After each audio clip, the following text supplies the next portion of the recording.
বৃহস্পতিবার মুখ্যমন্ত্রীর ভাষণকে ঘিরে উত্তাল হয় বিধানসভা। বিজেপির 5 বিধায়ককে সাসপেন্ড করা হয়।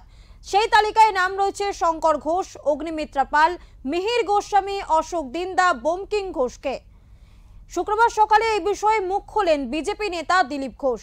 তিনি বলেন, বিধানসভা আছে কি করতে, সেখানে বিরোধীরা আওয়াজ তুলবে, সেটা উনি সহ্য করতে রাজি নন।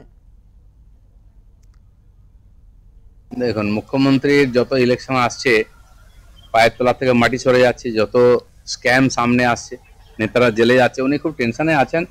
কি বলতে কি বলছেন কাকে ঠিক নাই।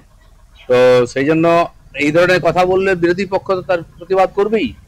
তাদেরকে তুলে ফেলা হবে, মারা হবে, তাদের সঙ্গে অসভ্যতা করা হবে। এই তো গণতন্ত্র হতে পারে না। সাসপেন্ড করে দাও, বার করে দাও, কতদিন আপনি বার করবেন?